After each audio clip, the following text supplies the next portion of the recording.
Assalamualaikum warahmatullahi wabarakatuh.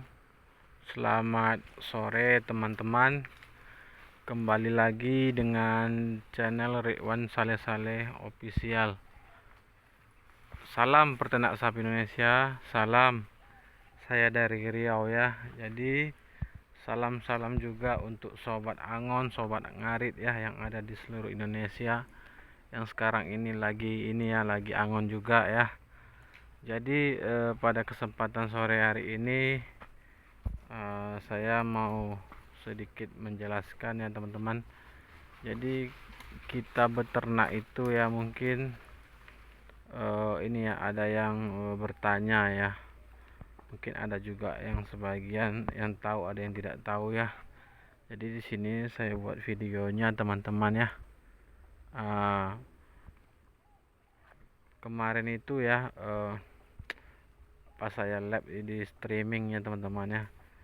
Jadi kebetulan saya live-nya tentang sapi ya. Jadi ada yang bertanya, "Bang, jadi kalau sapi beranak itu berapa kali ya paling banyak ya? Maksimal ya?" Jadi teman-teman ya, sapi itu ya bisa beranak sampai 12 kali ya. 12 kali. Jadi di sini ada ya. Kemarin itu ya memang indukannya udah tua ya. Sudah berumur 12 tahun.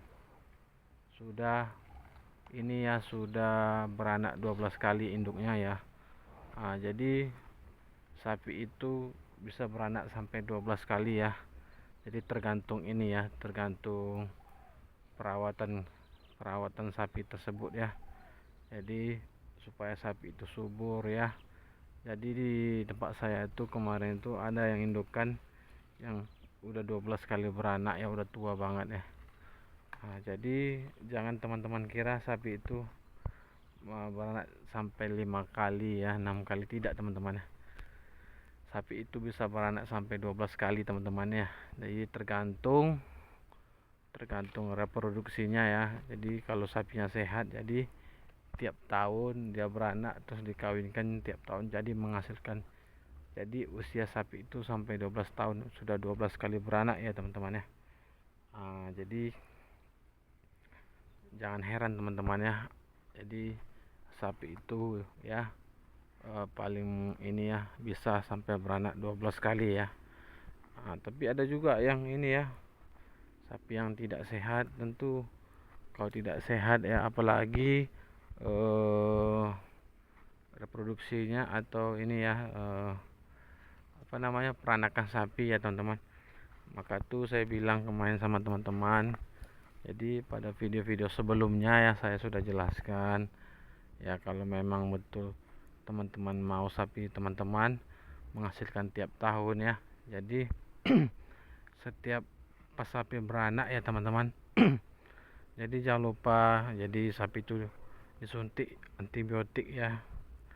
Jadi kebanyakan ini kesalahan fatal ada ya teman-teman. Kadang ini ya, kadang-kadang sapinya beranak ya biarkan aja, walaupun dia kawin alami itu wajib teman-temannya sebenarnya, harus ya. Jadi ketika sapi beranak, dia itu kan udah beranak, tentu ini ya peranakannya masih ini ya, masih luka ya. Jadi perlu disuntik antibiotik, terus diberikan ini juga ya, suntik kesuburan sapi supaya peranakannya kering dan kembali lagi sapi tersebut ini ya subur ya teman-teman. Jadi maka tuh kalau seperti itu ya teman-teman, saya yakin ya bahwasanya bahkan melebihi 12 kali pun sapi ada yang beranak teman-teman ya. Jadi tergantung perawatan kita ya. Jadi ini teman-teman ya, jadi sapi itu bisa sampai 12 kali beranak ya.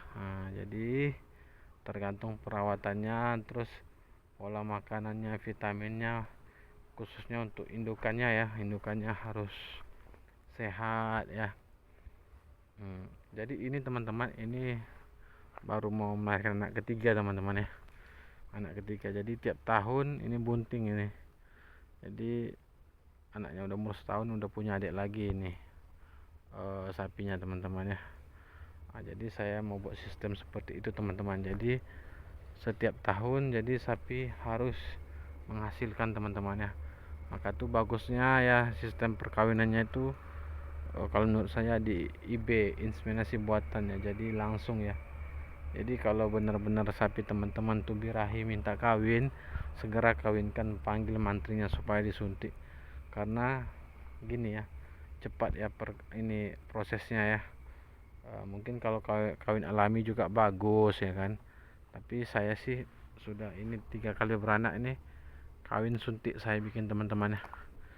Jadi pas sapinya minta kawin saya hubungi mantri, dan kemudian mantri datang dan langsung disuntik ya. Jadi kita juga perhatikan ya, sering-sering kita perhatikan siklus birahi sapi kita. Jadi itu sangat perlu teman-teman. Jadi untuk para peternak sapi ya itu sangat perlu teman-teman perhatikan ya. Jadi supaya ini kita tidak salah dalam beternak ya. Jadi ada juga yang beternak tapi tidak tahu kapan sapi itu minta kawin ya, kapan birahi sapi.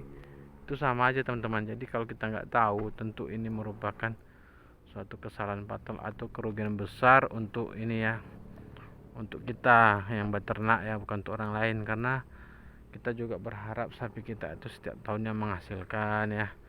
Jadi seperti itu. Jadi harus teman-teman paham siklus birahi sapi. Nggak mesti teman-teman angon kasih makan kayak gitu terus teman-teman harus tahu juga apa yang diinginkan sapi ya.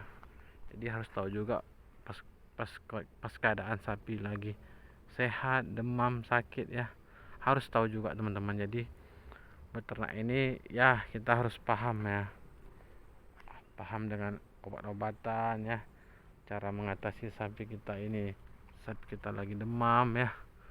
Itu semua harus teman-teman perhatikan, apalagi yang berhubungan dengan ini ya, sapi beranak. Itu sangat ini teman-teman ya, sangat-sangat fatal kalau teman-teman tidak mengerti ya.